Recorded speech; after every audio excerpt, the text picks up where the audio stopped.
What sickness ate at Marshawn Kneeland in his last months? Was it deep sadness he never told anyone? Was it a storm in his mind that no one saw? Did he wake up every day fighting a war inside his head? His last day was November 6, 2025. How did it go from a normal night to a wild police chase on a wet Texas road? What did he say to himself in that stolen truck? Did he scream? Did he cry? Did he just go quiet? And his last wish? Days later, police found a note on his phone. It was not sent. It was to his mom. It said, "If I can't fight anymore, let my story wake people up. No pity, just truth." His death was ruled suicide. He shot himself. It happened at 1:31 a.m. on November 7th. The chase started at 10 p.m. in Frisco. He was driving fast and wild. He hit a curb. The truck flipped twice. He ran into the woods. Police found him with a gun. One shot to the head. There was no note at the scene, just his wallet, phone, and a folded photo of his high school team. The photo was worn. He carried it everywhere. But why that photo? What memory did it hold? A reporter named Elena Vasquez looked deeper. She was not with the police. She was a sports writer. She knew Marshawn from training camp. She talked to trainers, staff, and old friends. But each talk raised more questions. A trainer said, "He took pills for anxiety. He got them online. No prescription. He called them his edge softener. He said the hits in his head hurt more than the ones on the field. He said, 'I can't turn it off.'" But who sold him those pills? And why no record? Elena found deleted texts, one to his ex-girlfriend in October. "The darkness is back, like Western Michigan. I can't sleep. I see the crowd, but I feel alone." But there were more deleted ones, empty gaps in the log. Who did he text last? What was erased? She found doctor notes from a small clinic in Detroit. Marshawn went there in secret. He told the doctor he had the fog. Doctors think it was a mood disorder, maybe bipolar, maybe depression with swings. He hid it from the team. He was scared he'd lose his job. He told the doctor, "If they know, I'm done. Tell them it's just stress." But the clinic file had a missing page. What was on it? A warning? A name? Dashcam from the police chase showed him talking on the radio. His voice was low and slow. "I'm sorry, officers. Just tell my mom I tried. I really tried." Tried what? To escape? To call for help? Or something else? His mom, Tanya Kneeland, spoke 2 days after the news. She stood outside her small house in Grand Rapids. Cameras flashed. She did not look away. "My son was not weak. Suicide is not a choice. It's pain too loud to carry. He told me once after a bad game, 'Mom, the crowd cheers, but inside it's just noise.' I thought he meant the game. I didn't know he meant his life. We didn't hear him. Now we will make others hear. I will speak for him every day." She said her own brother died the same way 10 years ago. "It runs in our family, this quiet fight." Marshawn fought alone. He thought NFL men don't break, but they do. They bleed inside. We must see it. But she paused when asked about his last call to her. What did he say? Why did she hang up quick?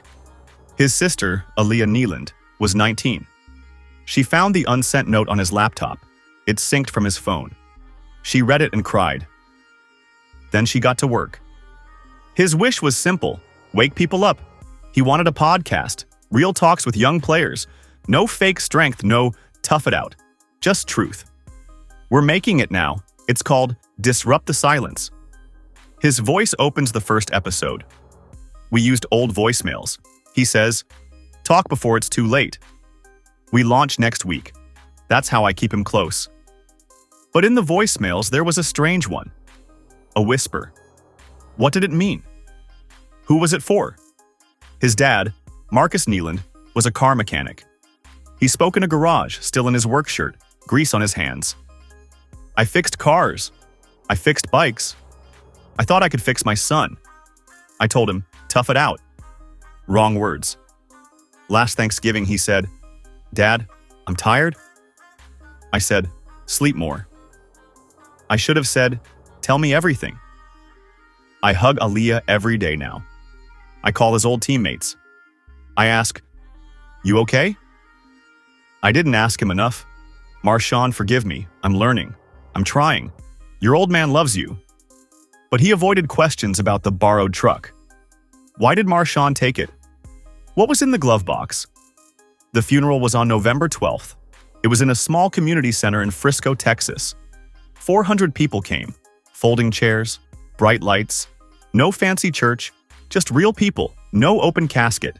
The family said no. They wanted his smile to be the last memory. A screen showed photos. Marshawn sacking a quarterback. Marshawn at prom, arms around friends. Marshawn holding his niece, kissing her head. But one photo was missing. The one from his wallet. Where did it go? Brian Schottenheimer spoke first. He was the Cowboys' offensive coordinator. He coached Marshawn on film. They stayed up late breaking down plays. He wore a dark suit. He put his notes down after one line. Marshawn was my guy. I watched film with him until 2 a.m. He asked smart questions. He laughed loud. He was a disruptor. He broke through lines on the field. But off the field, he fought alone. I should have seen it. I should have asked, "How's your head, kid?" Not just your plays. We failed him. The whole staff. We will fix it. Every player gets a real check-in. Every month. No more hiding. We move forward. We carry him. His fire. His laugh. His fight. Marshawn, I'm sorry. We'll do better. I promise you that. He looked at the Cowboys players in the back. They nodded. Some cried. But one player looked away. Why? What did he know? Solomon Thomas went next. He is a big defensive tackle. His sister Ella died by suicide in 2018. He walked slow to the front. His hands shook. He held the mic tight. Marshawn was my little brother. Same position, same jokes, same pain. He texted me 2 weeks ago. "Sewell, how do you keep going after Ella?" I sent a long text. Stats, hope, stories. I should have called. I should have driven to his house, sat on his couch, hugged him until he talked. I know this pain. It took Ella. Now it took Marshawn. Same way. Same silence.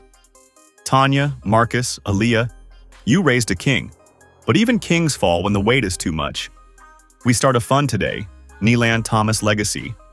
We go to high schools. We talk to kids. We say, it's okay to hurt. It's okay to ask. We stop the silence. Marshawn wanted to wake people up. We will, every day. I love you, bro. Fly high. He stepped down. He hugged Tanya. She held him like a son, but his text to Marshawn had a reply. Unread. What was in it? Tanya Kneeland stood after Solomon. She held a tissue. She did not cry. Her voice was strong. My boy was 24. He called me every Sunday, win or lose. He said, "Mom, I made you proud today." I was always proud. Not for sacks, for his heart. He hid his pain. He smiled for us. Now I smile for him. I start a group here in Frisco. Moms, dads, players, anyone hurting. We meet every week. We talk. No shame, no judgment. Marshawn's story saves lives.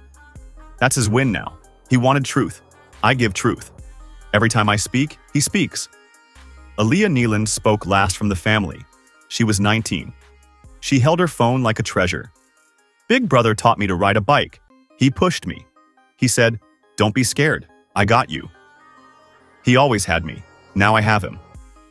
His podcast starts next week. Disrupt the silence. His voice opens it. We used his old voicemails. He says, "Talk before it's too late." 50,000 people listened already. That's his team now. I miss you, Marsh. Keep pushing me. I'll keep talking. For you. Marcus Kneeland closed the tributes. He wore his work shirt, grease still on his hands. He stood tall. I fixed cars. I fixed bikes. I thought I could fix my son. I told him, tough it out. Wrong words. Last Thanksgiving, he said, "Dad, I'm tired." I said, "Sleep more." I should have said, "Tell me everything." I hug Aaliyah every day now. I call his teammates. I ask, "You okay?" Marshawn, forgive me. I'm learning. I'm trying. Your old man loves you. I'll carry your name. I'll carry your fight." The family stood together. They read one line from his journal, all at once. "Thank you for the grind. Thank you for the love." People left quiet. Some hugged. Some cried. Some took out their phones and texted a friend. "You okay?" Elena Vasquez wrote in her notebook, "Case closed, but the real work starts." The Cowboys now make every player talk to a counselor. Once a month, no excuses. Solomon's group got more money. They visit schools every week. Tanya started her support circle in Frisco. It meets every Tuesday. Aaliyah's podcast grows. New episode every Friday. Marshawn's cloned voice says at the start of each show, "This is not about pity. It's about the plays you don't see coming."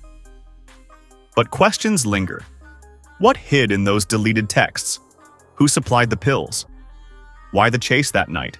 Running from what? Or whom? His sickness was hidden.